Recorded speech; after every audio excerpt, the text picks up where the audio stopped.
But you're wondering why I asked you here tonight. I'm feeling romantical.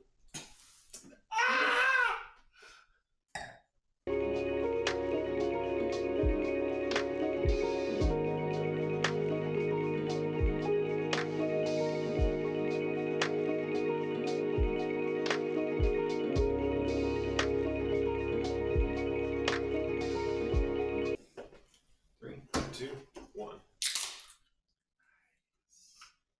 Cheers. Let's launch it. Prost. Nothing more white than Busch Light. No comment. Howdy. How's it going, guys? The As you can see, we're back in my kitchen. kitchen. Yes. Well, what is going on here, Andrew? So- I don't know. Wait, stop. First off, let's go back. Rewind. Welcome to our podcast. Thank you for joining us. What is the name of the podcast, Andrew? This is What If We, where we ask the question, What if we? And so today, what if we made some good eats? What if we had a romantic dinner? We just went from friends to the next step. What will your wife think? What will your girlfriend think? More importantly, what will Peyton think? Inside jokes. Inside jokes that have become outside jokes. Yes. But, yes, what if we made food? Yeah. So, you guys, we talked about before we like making food. I've gotten really into like doing more home cooking stuff, but not just not home cooking and like the colloquial stuff, but like cooking at home. But I like making really good stuff with it.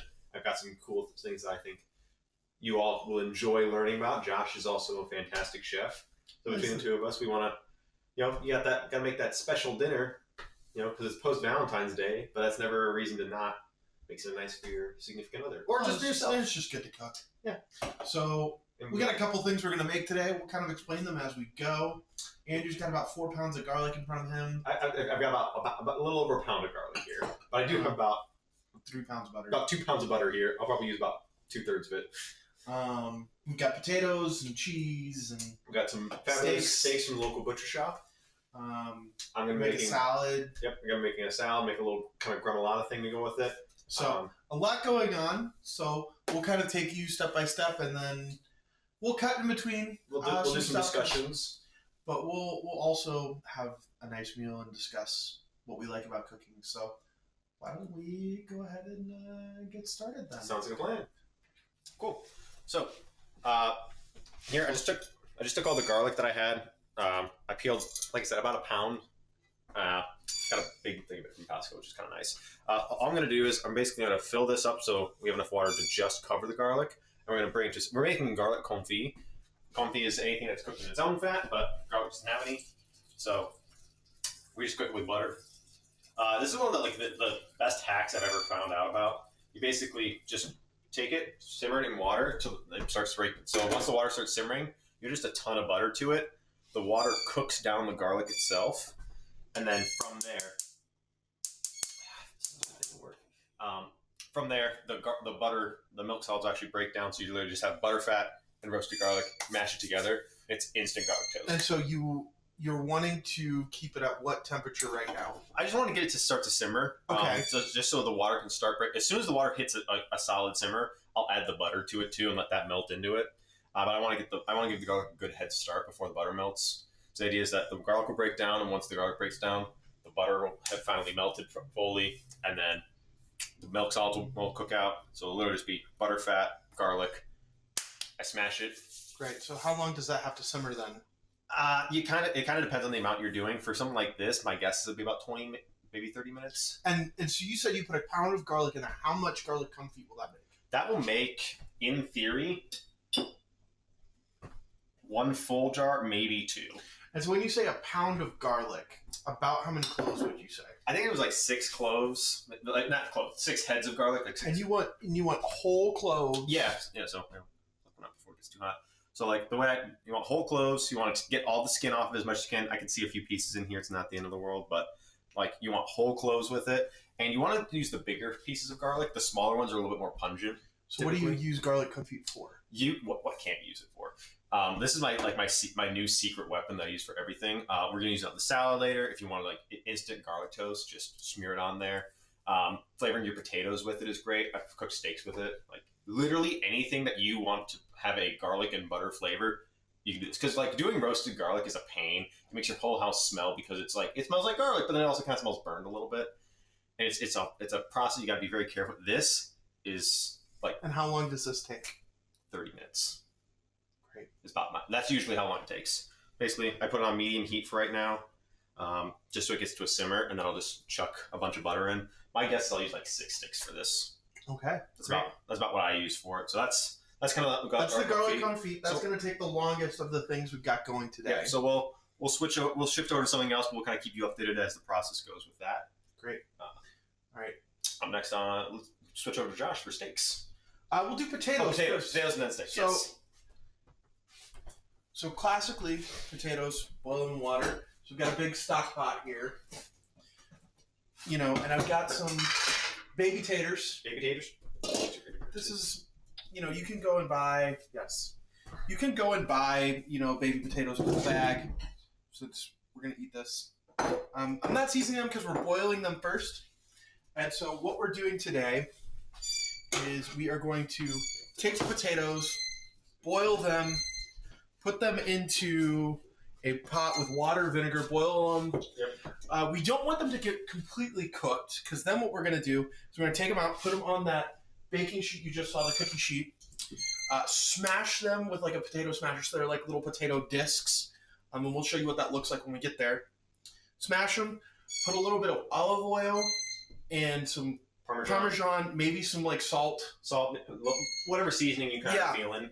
And then you're gonna put them in the oven so they kind of crisp up, and it's almost like having a thicker potato chip.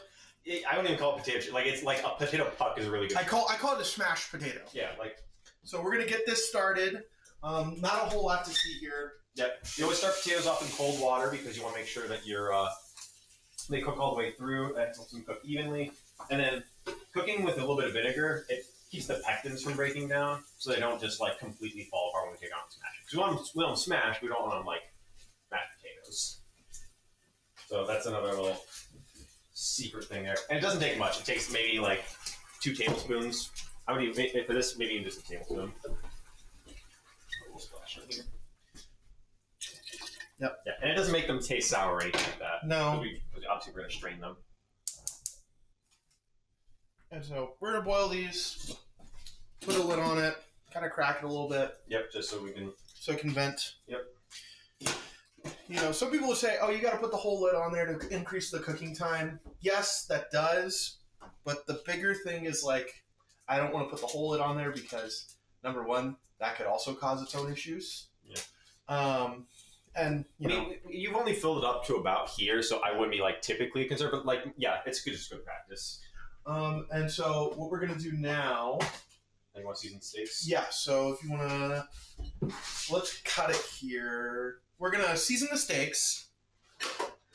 Yeah, I say we. Can we kick those over there? Since we should do this in one take still. For what we're doing here.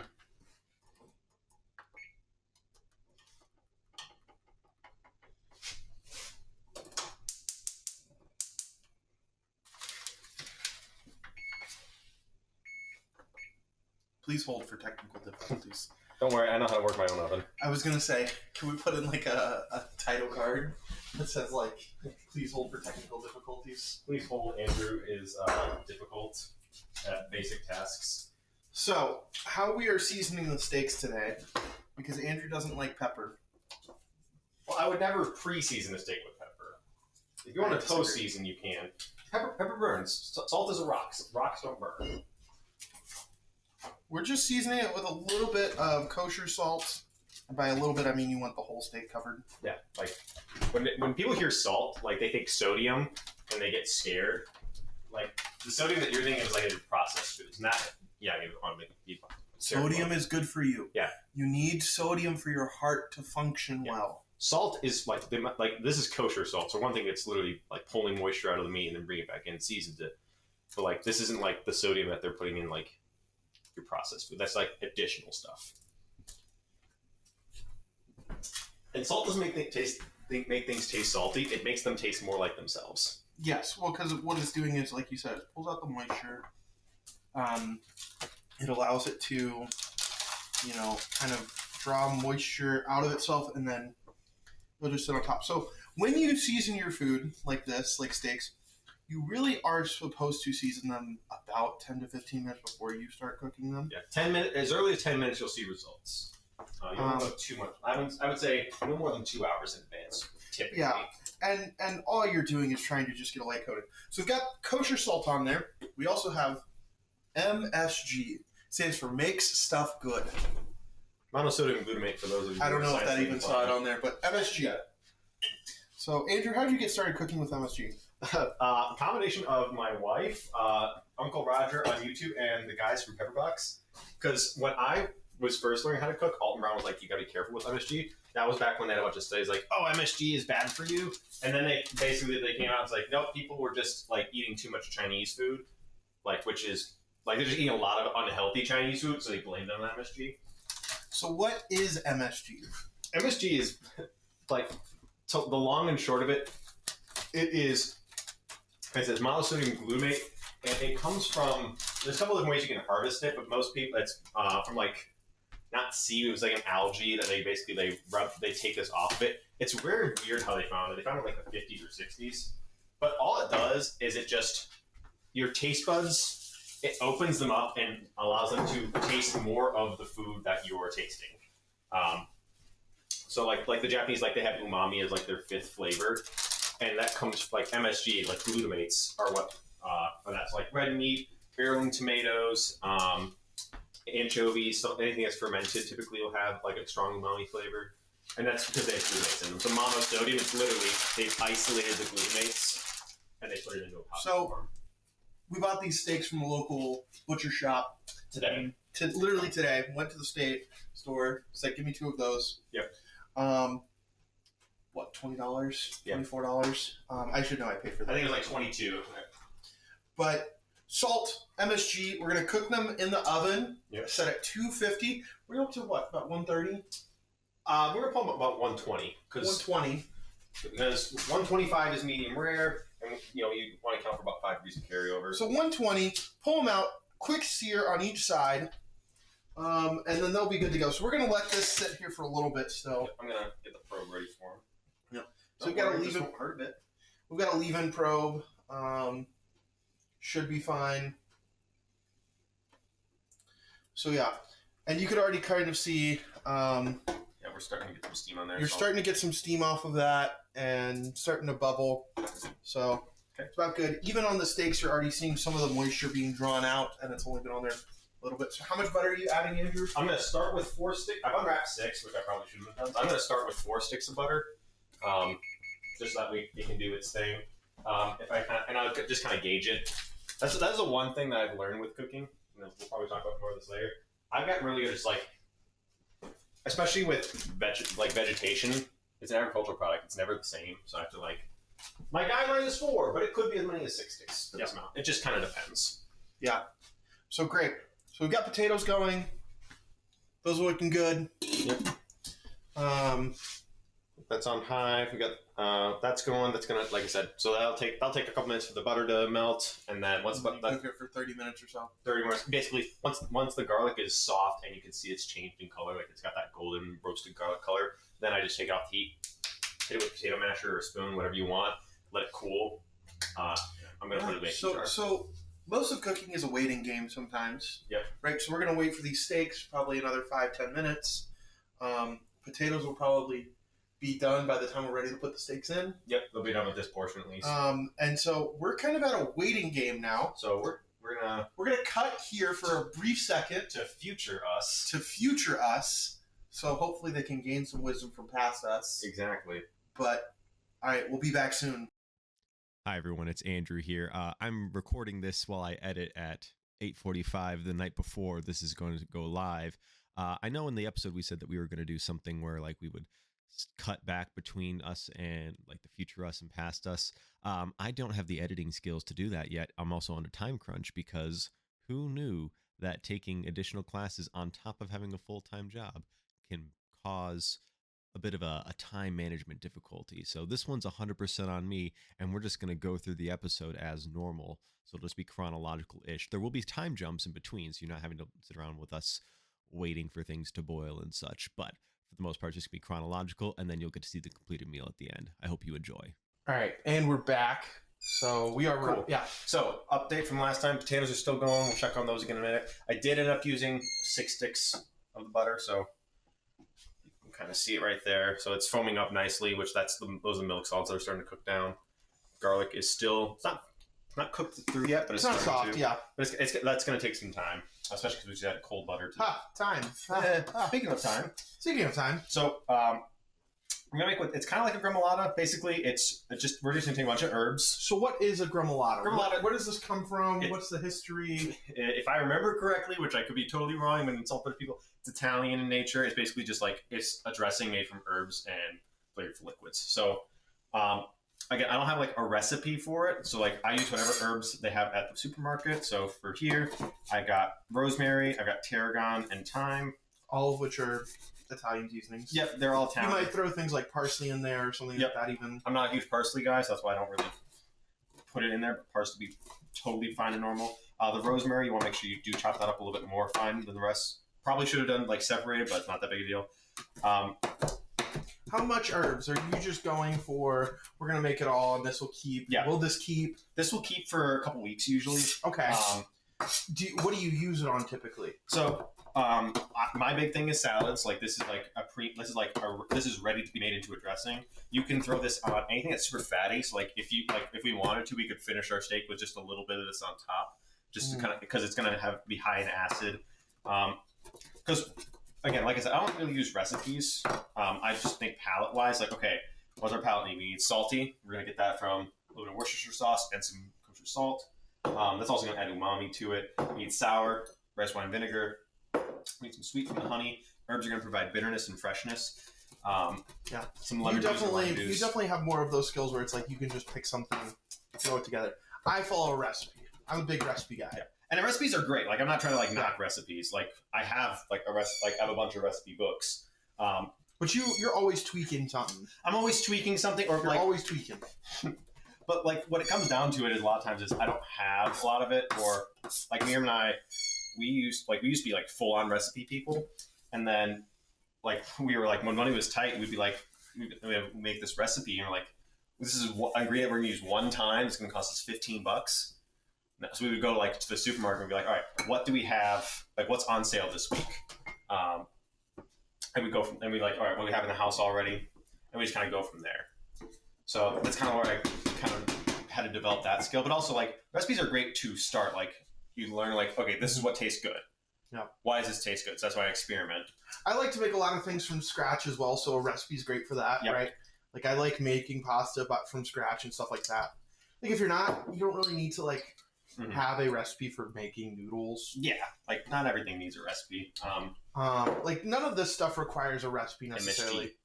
But, like, your crock pot meals and stuff like that, like, you know. Yeah. Like, I haven't, like, I still write down my recipes. Like, we have a recipe cookbook my parents gave us where we can just add our stuff in. But, like, I'm constantly tweaking with them a little bit. So, like, a lot of times I'll do, if I'm doing a recipe, especially for baking, because baking is my kryptonite, I will write it down a recipe and I'll adjust it and I'll adjust it. Because baking is a science, not Yes. a art. Yes, and that is why I am a cook and not a baker, because I need to be Which able is funny to be because flexible. you have a BS and I have a BA. It's true. But business is really an art, especially if you're committing. It's an art if you're committing fraud. Yes, this is why all of the great mafiosos were great artists, not scientists. It's true. So, And so, what kind of salads would you throw that on? pretty much any what we'll do today is we'll just smear some of this garlic confit, which I'm gonna keep blowing that heat because that's really starting to jump up. And I'll just add this on top of it. So the smear the garlic and this on top. Just something to add, if anywhere where you want to add like a bright burst of flavor. If you want to do like a salad dressing with it, like you can just take like your standard vinaigrette, oil and vinegar, mix them together, and just sprinkle a little bit of this in there. Because with this, a little goes a long way. Like, this is going to be jam-packed with flavor. Actually, I'll add a little olive oil to it.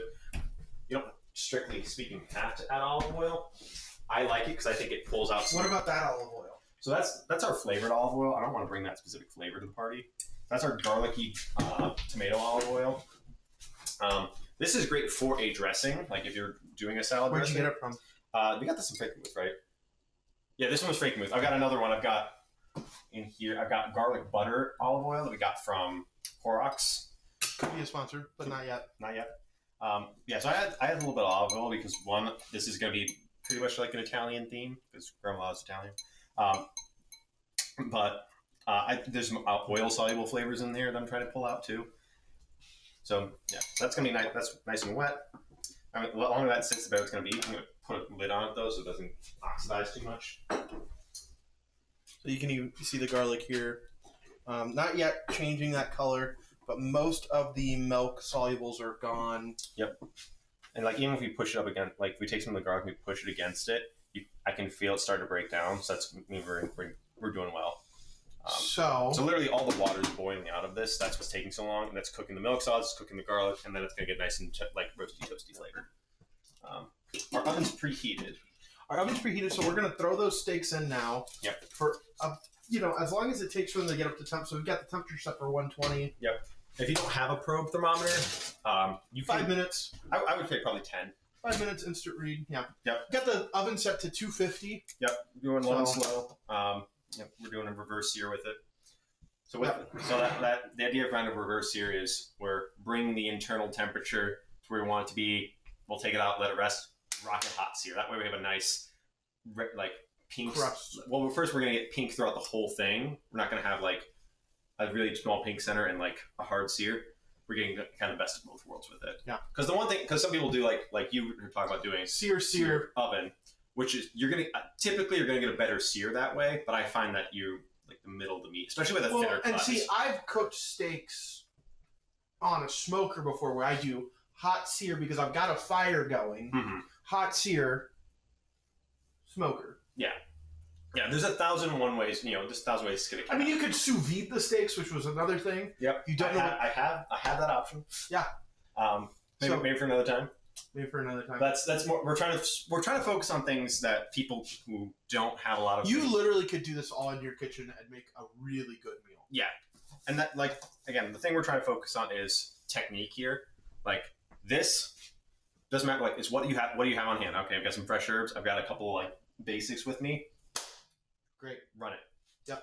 So I think we're going to cut here again, do some kitchen maintenance, clean up, while we're waiting on stuff to kind of get to where it needs to go. And so we'll be back here in a second. Mm-hmm. When everything's cooked, we'll be sitting down and kind of doing more of the discussion of like, how did you start getting to cooking? What do you like to do? Stuff like that. Yeah. And so we'll be back here soon. Fear not. All right. Take a little steak check. Yeah. So it says we're at 95. The probe might be a little off just because those are really thin steaks too. We'll pull them when it says 120. It's not the end of the world. Yeah, I don't mind the steak. It's a little more rare. And you can see garlic confit kind of coming together. Yep, Still pretty good. I cranked the temp on it just a smidge. We're about to pull the potatoes out. And so, Andrew, are you ready to drain those potatoes? Yep, I'm going to grab my Okay. hand sieve. I'm resetting up the camera, so sorry if it's a little shaky. Okay. You hold, and I will help. So, drain your potatoes, and then we're going to season the potatoes with a little bit of salt, Olive oil, and then put a little bit of Parmesan on top. Yep. Set that right there. Potato fail. Yeah, we're the only ones eating it. Don't do this at home. Or do. Your kitchen. We're not the health inspectors. But if they're watching, hello. Feel free to sponsor us. RFK Jr. So we just got them on a cookie sheet. So, oh yeah. Yeah. See how they're not fully just falling apart there.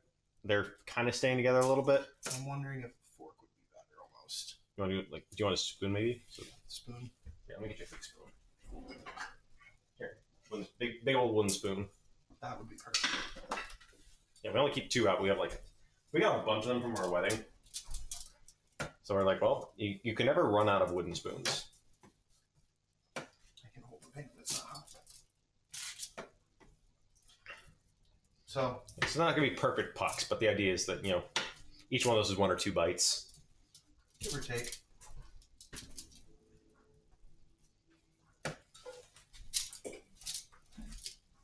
I've seen those for the olive, like the oil dispensers where it's like you either like do like a squirt of it or you can like a mist. Mm-hmm. See, those are really popular on like TikTok shops right now. On TikTok shops. Yeah, On TikTok shop. like various shops on TikTok. There's just one shop. Well, there are some accounts that are literally just shops that are just for advertising. I'm gonna bring y'all in here for a little close up. Yep. Some of these are a little bit more deconstructed than others, Yep. but that's just the nature of the game. Yep, like I said, agricultural products are going to get some differences, so it's being able to roll with the punches on them. They're still going to taste great. Yep. And that's what matters. Yep. Is that we made friends along the way. Yep, and that's the one. That's like the one thing I struggle with is like doing like decent presentation when I'm cooking. Like I really don't care about how the food looks as long as I can eat it and it tastes good. Like that's how I do things. So you would not do well on America's Worst Cooks. Worst cooks in America, yeah, I would. Like my knife cuts are not quite there. Like if I need to, I can be decent at it, but I really don't care that much. If we're being honest, I just want it to taste good when it gets in my belly. So we got them all smashed. Took some off to the side just because. Ran out of space. Yep, we just got the one pan. I can rearrange some things and maybe get 1 or 2 more on there, but Yeah. And once we throw the olive oil on and the Parmesan cheese, that'll crisp them up and they'll be in good shape. It actually works out perfectly because our steak will be done shortly. Because we're going to want to let it rest for about 5-ish minutes before we get the sear on it. Josh is playing real life hot potato. so got a decent number of potatoes on there. So olive oil. The U.S. military is going to invade it now. Oh, the Italian one. Cheese. Does it even have a military? Yeah. Yeah. So see how he's not just like the oil he's kind of spread out, but like cheese, he's being pretty deliberate about like getting it on top, trying to get like that good crust on it. Well, because like what you're doing is you're basically making cheesy garlic potatoes Mm-hmm. without the garlic. Which we'll add some of the confit to it, and that'll probably Yeah, help. we'll have like a confit dipping bowl. Because cut over here for a second. So this, like, once this is done, like I'll cut the heat and it'll solidify relatively quickly. We can use some of it in liquid state for this kind of stuff, but it'll set up like in the jar, and I'll take a knife or a spoon. I'll just scoop it out and spoon it on the stuff. Okay, so the steaks are at about 14 more degrees. So once they're done, we'll crank the oven probably like 350. 350 for like less than 5 minutes. Mm-hmm. Just enough to get them hot and ready. And you're just trying to melt the cheese because, I mean, if I take one of these baby potatoes, I can crush it with my hand. They're basically done. Mm-hmm. Apologize for my shoddy camera work. They taste great. I'm eating them right now while on camera.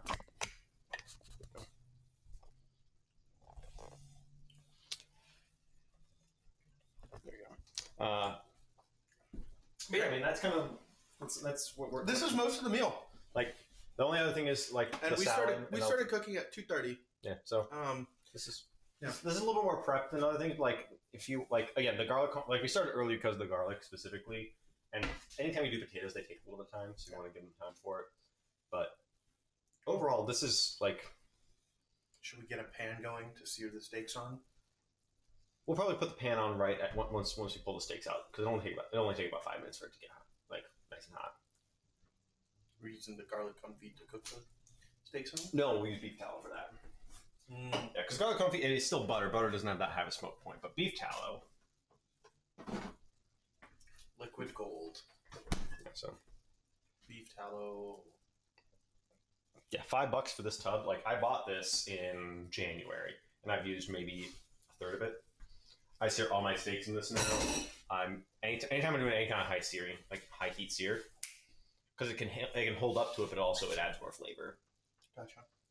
Great. So we're just waiting for things to come out of the oven. So we'll get back to you in a minute. Yep. All right. So we're back. I'm gonna. Yep. Move the camera. So.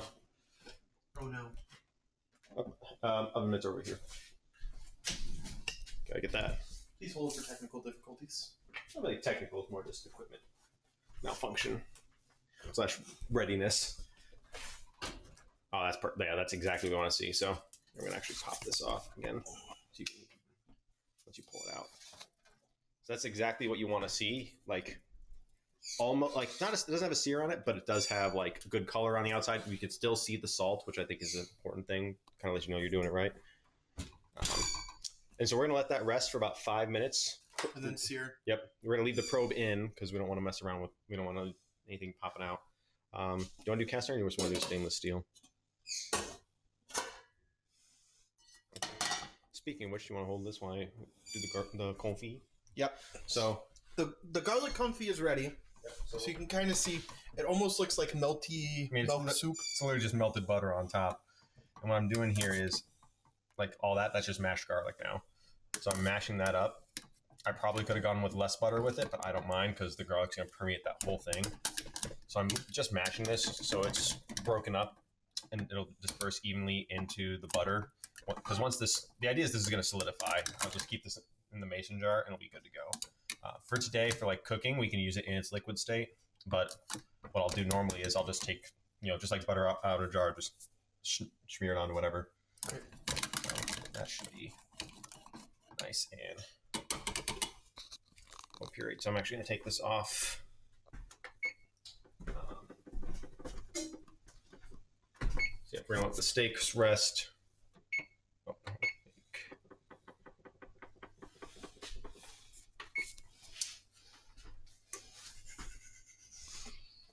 more hot pads.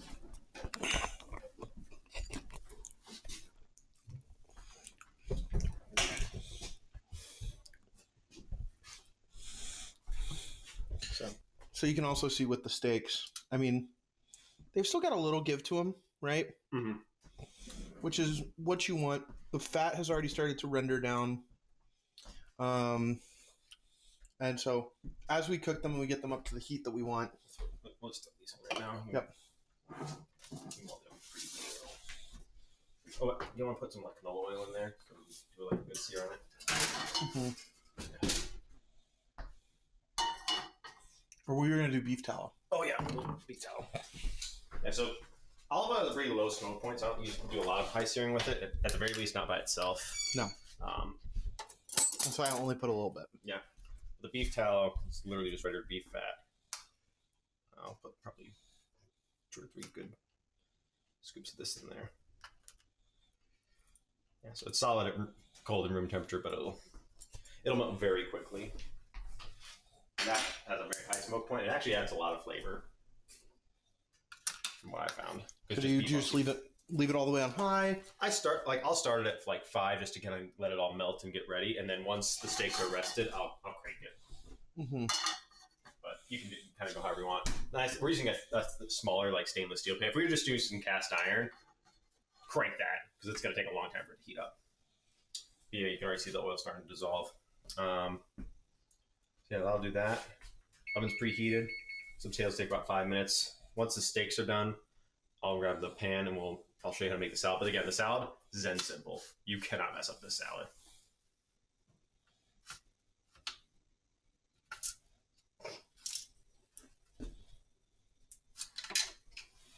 It's a 2-man job. Surprisingly, this is not hot at all. But that part of the probe is.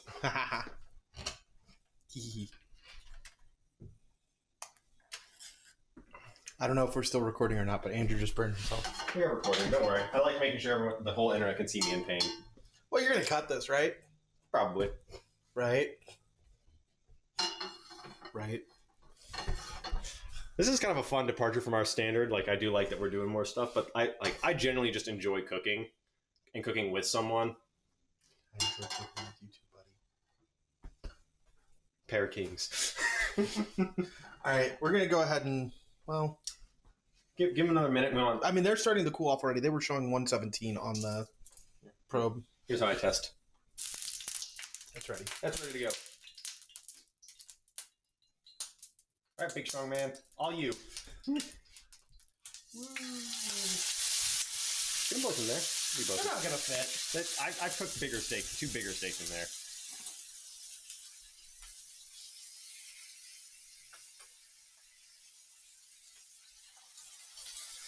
So, like, what's your rule of thumb for when you're doing hearts here? Like, do you just let it sit, or do you because I'm an every 30-second guy. What are you?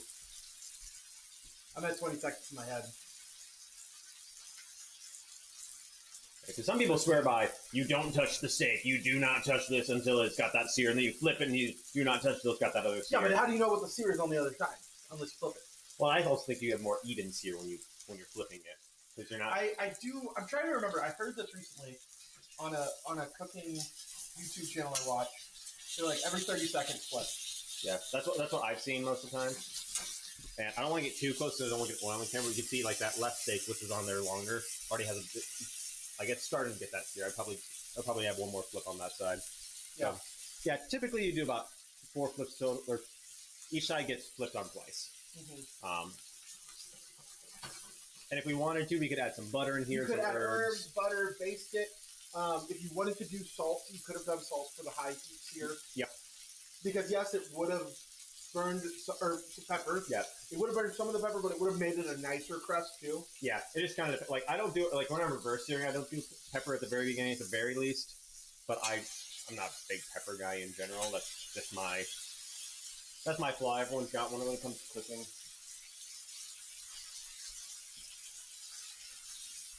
And we can put those right back on that back to rest. Yep.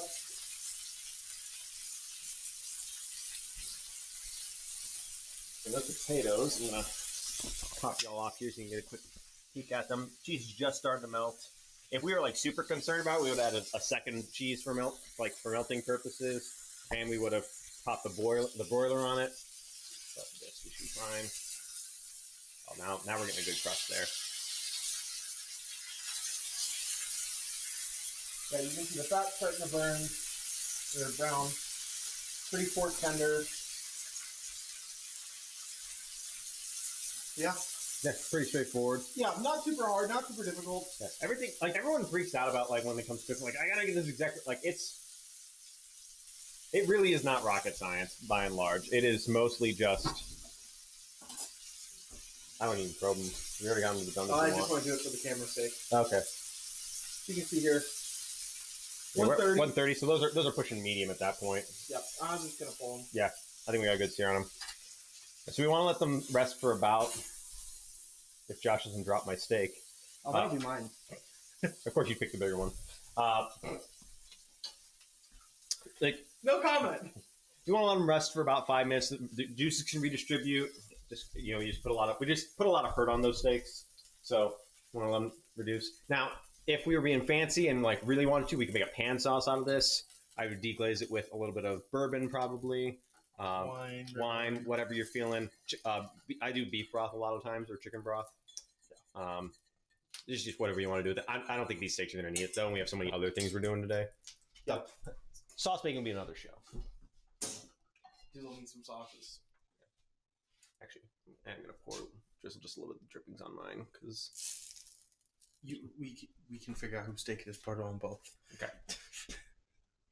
I don't care who gets which steak. Yeah. Because I mean that's just all flavor. I don't want to. No. I don't want to waste that.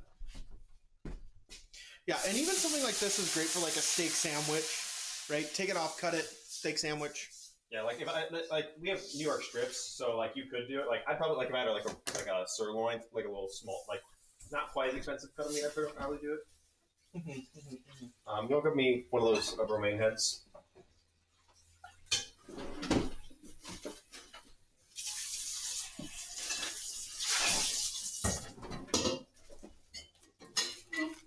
The hearts?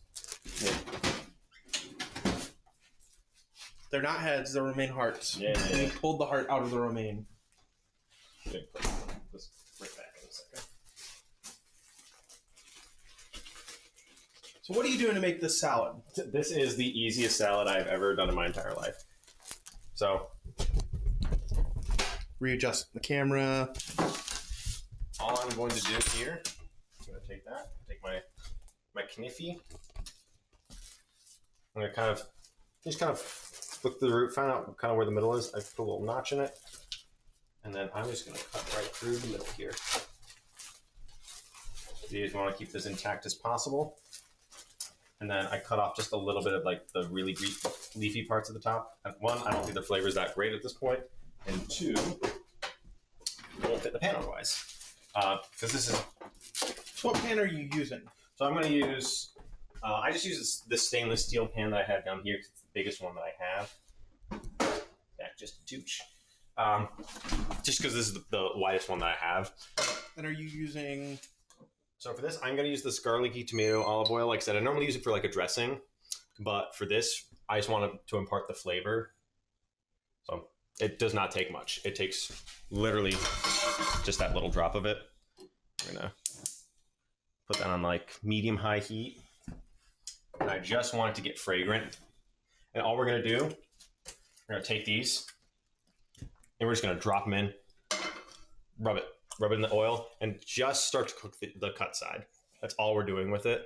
So it creates one, you're getting like just a contrast because you're gonna have like this cold, fresh at the bottom. You're gonna have a little bit more, obviously, that cooked flavor at the top. This is gonna absorb that garlicky tomato flavor. But then we're gonna take our schmear, which hasn't quite set up yet, but we're gonna drizzle some of that garlic confit on here, and then some of the gremolata on top of it. Bing, bang, boom, Bob's your uncle. That's the entire salad. You do now. You have an Uncle John. I have an Uncle Bob. I have a great Uncle Bob also. You do have an Uncle Bob. I You do. have a Grunkle Bob? I have a great Uncle Bob. But yeah, so like that's literally all it is. So it's gonna sit there until I start to hear just a little sizzle from the water coming out of it, and that's it. I know it's super thrilling process for this one, but that's the thing. Like It's a very easy salad. it's a very easy salad. Like I made this on a whim. I remember seeing some like grilled romaine salad somewhere. I was like, I probably could do that indoors. Grilled Brussels sprouts, man. Oh, those are delicious. But your wife doesn't like Brussels sprouts. She does not, but my mom and I both do. Grilled Brussels sprouts. Put them on a wire rack. Or put bacon on a wire rack. Put the Brussels sprouts on like a cookie sheet. Mm-hmm. Let the bacon cook down on them. Dust them with like some Parmesan cheese. Yeah, can you hear it? Just that's starting to sizzle. So I'm gonna grab my little tongs here. I just check it because I want to see like just a little bit of color on it. See, it's not quite there. Probably another minute, 30 seconds tops. Yep. But can you smell that? Like that garlic and tomato. I want to kill that because those should be done in a second. Those steaks look fantastic. Thank you. Oh yeah. Yeah, see, perfect. Just starting to get that color on it. I'm gonna give it another 30 seconds. Brown food is good food, according to Chef Ann Burrell. Yes. Yeah. I want this like fully brown because then it'll start to cook through, and I don't want that. I do want that kind of contrasted textures, but this just adds just enough difference that's money. And again, that gremolata I made took me like what, 2 minutes? Yeah. The garlic confit, yeah, it takes a while, but I usually I made a small batch of it the first time I made it, and that lasted me months. See, that is perfect. That's exactly what I want to see. Just a little bit of color on those romaine heads. You put in a whole romaine head on for each? Yep. Wow. Oh, that's the other thing I love about it. It's like the serving size is super easy for it. Like it's one. So like for date night, easy. And it's really not that much salad. Like if you were to chop that up and mix around it, that'd be a pretty standard salad. I'm gonna pop over here so I can show them kind of how I'm doing the garlic. So I'm really just gonna take a spoon. Like once this is set up, normally like I could do it that way, but this is still pretty liquidy. So. I can't see what the camera looks like, so. Yeah, we're good there. So I'm literally just gonna take like a spoonful of this. I'm just gonna just a little bit of it on. And yes, it's butter, and I'm like, oh, this is a salad with butter on it. It's still really healthy. Like this is not that much butter. This is mostly garlic. People who say butter is unhealthy, part of that comes from a misnomer about cholesterol. Yes. Butter actually has the healthy cholesterol and the healthy fats. Yep. What is the unhealthy cholesterol and the unhealthy fats is actually found in high processed seed oils. Like margarine, which was meant to replace butter. And so, thank you, Uncle RFK Jr. So for this, literally, I'm gonna take. Thank you, Uncle Bob. Thank you, Bob. So I take a little bit of the liquid from it. And I just do a little. So you're not putting the herbs on. I'm gonna put the herbs on too, but I make sure I get a little bit of the liquid separate, and then the herbs. I'm just gonna take it out. I'm gonna just contaminate the whole thing. I'm just gonna sprinkle it kind of on here.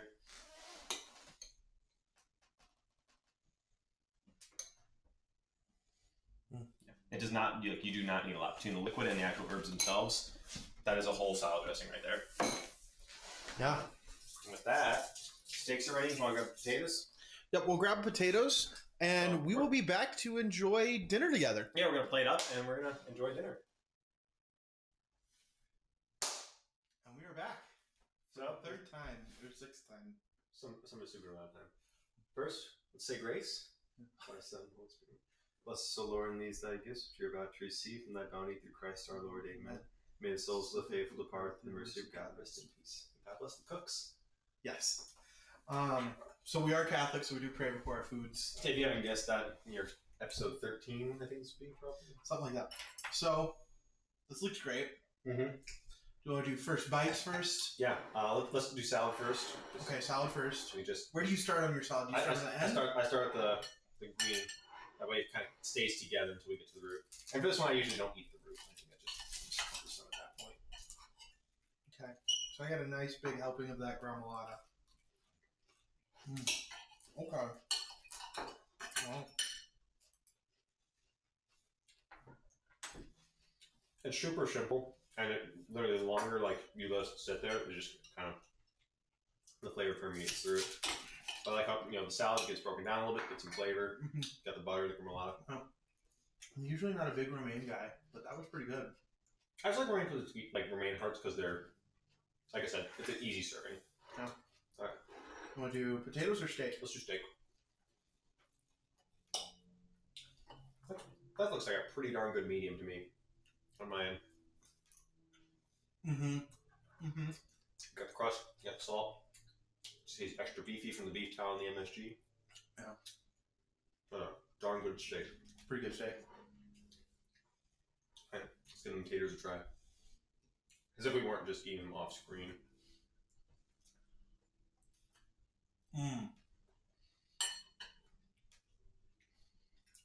It is hard to go wrong with a cheesy potato. It really is.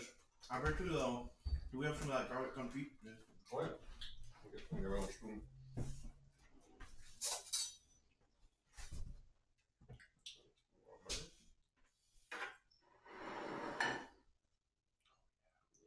It's like liquid love. Yes, we season garlic with our hearts, not with our. Yeah. If anyone ever says, "Oh, it's 3 cloves of garlic," and you see them actually count 3 cloves, unfriend them, or don't eat their cooking at the very least. So yeah, so this was a fun thing. And so we probably spent close to 30 minutes of this episode cooking. maybe even 45. I haven't checked the times, Yeah. but Yeah, so this is great. So Andrew, how did you get started in cooking then? you're a great host. You wait until I have food in my mouth when I'm chewing. I've learned from the best. So for me, like my family, food is like central to our family in a lot of ways. Like just like in this house, like my family's house, the kitchen is like one of the center rooms. You gotta go through it to get anywhere. My mom is, she grew up stay-at-home mom. She was constantly cooking breakfast, lunch, dinner for us. So it just kind of like became something naturally I wanted to do. My mom loved watching Food Network. We all did. So just like Rachel Ray. What really got me to cooking though is I expressed I wanted to cook. Step to the camera here. So it's called happens. My parents bought me this. Like I love Emeril Lagasse. So like hitting his cook. There's a chef in my family. That was like the first cookbook I ever got. And I was like, oh my gosh, I want to make everything in this book. And in fact, the only dessert that I know how to make is in that book, bread pudding. Because like I said, I'm not a dessert guy. So that's just kind of how I got started with it, and just kind of fell in love with it in a variety of ways from there. Good eats. I did cooking competitions in high school. I just fell in love with the science of cooking, and like it's just such an easy way, it means family to me in a lot of ways. Like, doesn't matter who, everyone in my family knows how to cook something. No. Even Steven, the pickiest eater right now. How about you? Yeah, my family, we had a lot of box dinners growing up. Nothing wrong with that, but we're a big recipe family. We follow the recipe, keep everything like that. And so the first time I really cooked something, I was like, oh, I actually enjoy this process. It was actually through Boy Scouts Many young men get their start cooking there. and making tomato soup. I don't really like tomatoes, but I really like tomato soup. It's hard to go wrong with tomato soup. And so tomato soup, grilled cheese. I've learned a lot since then, right? You're supposed to blend the tomatoes and not leave them chunky. Lots of things, right? We can have a blender for Scouts, so it's a little bit harder. Yeah. You know, but no, it was an experiment, an interesting experience. And so I grew up cooking in Scouts. By the time I got to college, right, you know, the dorms have cafeterias, everything like that. If you go to like a state college, but if you go to like, you know, Franciscan, there's one. And so when I eventually moved off of the dorms, I had to start cooking for myself. Yeah. And so a lot of that translated into the barbecue world. Shocker, the Texan. I mean, how many times have I said, "What if we barbecued this weekend?" So I think that's where more of my knowledge ends up lying. Yeah. Is in the barbecue world. You know, a lot of the southern comfort foods. I love a good crock pot meal. Something I can just throw in. That's very Midwestern also. Yeah. Casseroles and crock pots, it's very much our wheelhouse. Yeah, I like, you know, I was talking earlier, like, I love recipes. Like, that's where a lot of my knowledge starts from, is recipes. But for me, it's just translated to, like, I just want to grab something, what I have around, throw it together. Like this. We didn't use a recipe for any of this. We just kind of did it. Because we've learned those skills. And I think it's an important skill for people to know how to cook basic, like how to sear meat, how to make potatoes, how to cook pasta. Things like that. Nothing revolutionary, but just something like, hey, I can take care of myself. I don't have to rely on DoorDash, restaurants, boxed food. Yeah. How does like this idea of cooking fit in with like the rest of our worldview, the rest of like being a Catholic? How does this how do you see this fitting in with that? Your identity? I mean, like I said for me earlier, like cooking like reminds me of family, and like this is how I show love to like my wife.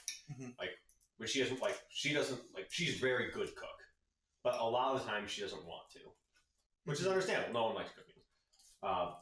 I enjoy the process, but sometimes I'm just like, not in the mood. So like, for date night, a lot of times, like I'm like, hey, I'm gonna make us a nice meal. It's just a way for me to show love to people. Like even hosting people, I love having people come over and like being able to cook for them. I don't like the cleanup process, but no one does. But I love. Part of the reason I'm so skinny is I prefer cooking the meal and seeing people enjoy the fruits of my labor rather than eating it myself.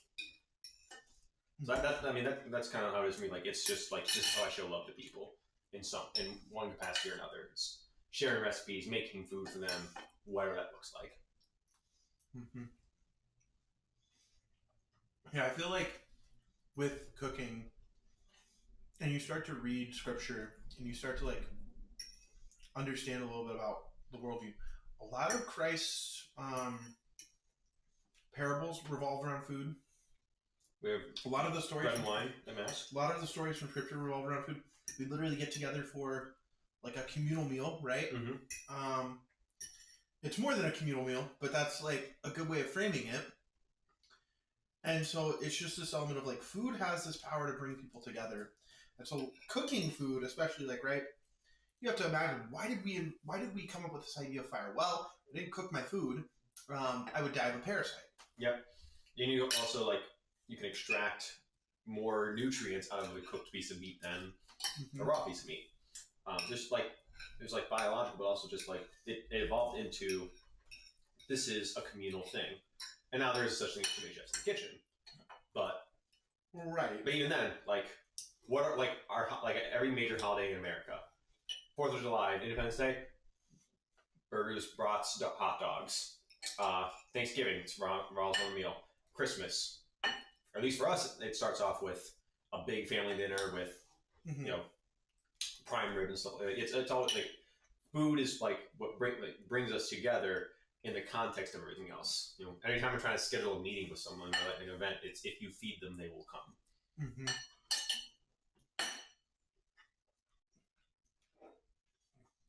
So then you talked about barbecue, kind of like in your wheelhouse. Yeah. Like what's your kind of like your go-to meal, whether it's barbecue or otherwise? What's kind of like your go-to? Like, Lately, it's been a lot of pulled pork. okay. But anything really, I do eat a lot of like tortellini. I still lean into like that box meal because I work weird hours. Mm-hmm. And so when I would have the energy to cook like a large meal, it's not a necessity, right? I wouldn't cook this because I work from 12 to 9 or 12 to 11 sometimes. So I wouldn't cook this when I get home. Yeah. And it wouldn't make sense for me to cook this later today.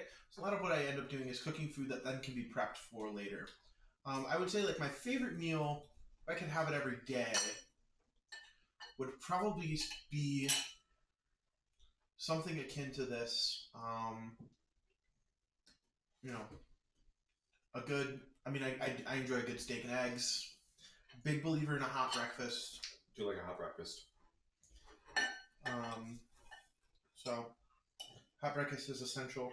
I mean, what about you? What would you say is your favorite meal? What's your go-to? Again, you always wait until I'm like just in the middle of chewing. I haven't made it in a while, but my favorite meal, like one of the first meals I learned how to make was shepherd's pie. I found like a cheater shepherd's pie, and I love it because it's refrigerator Velcro. It's literally whatever you have on hand. All right, you have like stew meat, ground beef, whatever, like whatever kind of ground meat you have, throw that in there. Got some frozen peas, some corn, whatever. I like canned mushrooms in mine. Just like whatever you have on hand, just throw it in there.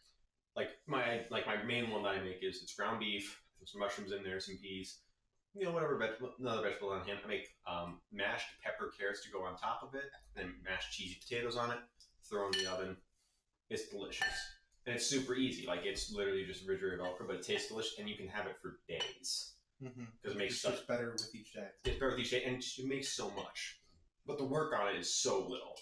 That's the other thing I love about it. That's kind of like my rule for comfort food is the amount of effort going into it cannot outweigh the enjoyment of it.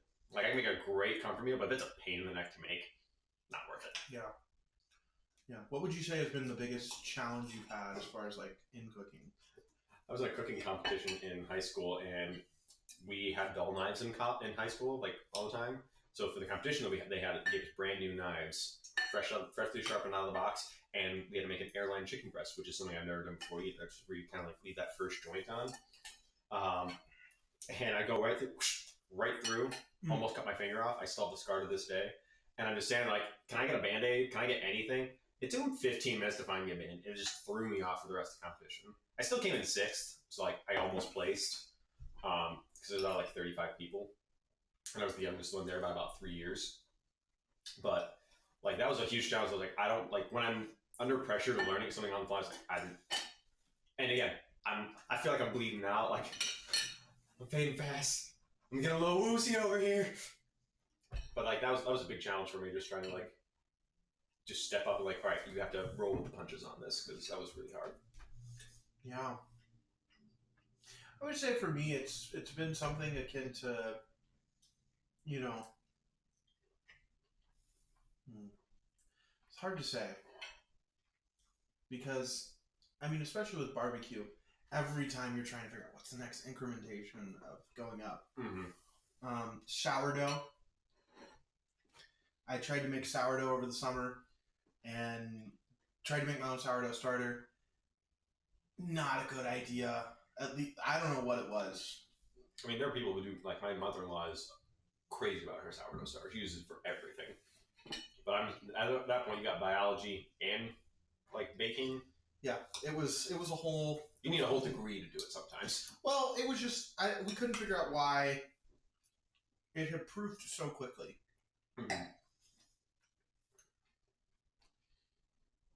And so that's definitely one of those things. I'm not a dessert person.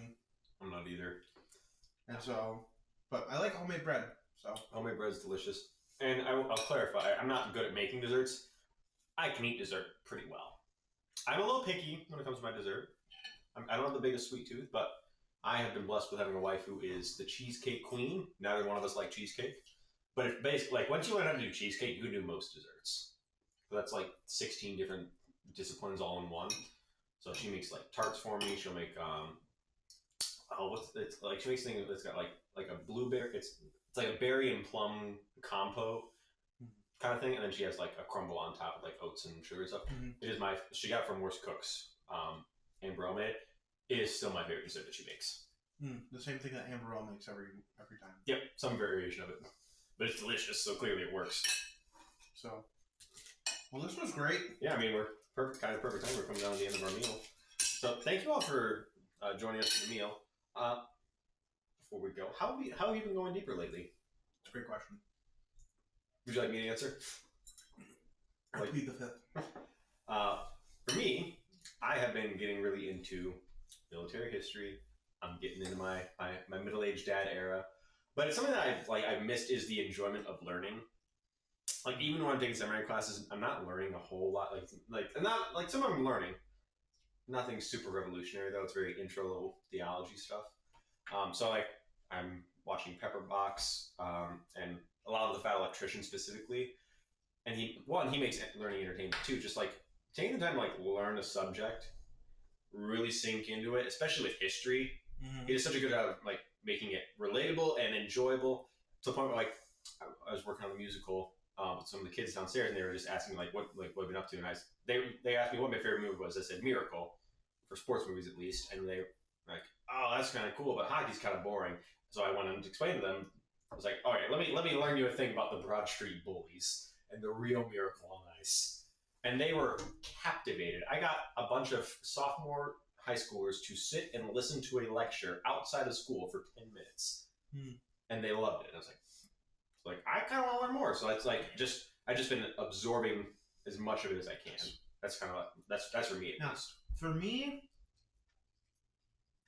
I recently decided for Lent, a spoiler, that's coming out the week of Ash Wednesday. No, we're making this week of Ash Wednesday. This is coming out later. This is coming out the week of Ash Wednesday. This is coming out. Oh, yeah. So I've been writing letters for Lent. Okay. I saw this thing where it was like, write a letter for each day of Lent to a different person. I was like, huh. So I'm trying to do that and write letters to people, some of whom I've been in contact with recently, some of whom I haven't. So trying to reach out to some people that I kind of lost touch with and, see what they're up to. Nice. Well, with that. So, like you Go said, cook a meal. Go cook a meal. No, Learn yourself a thing. like take any one of the things that we taught you today. Any one of them is a great skill. Or just go cook a meal. Go cook a meal. Do something. Cheers. Cheers. With that, we'll see you next time.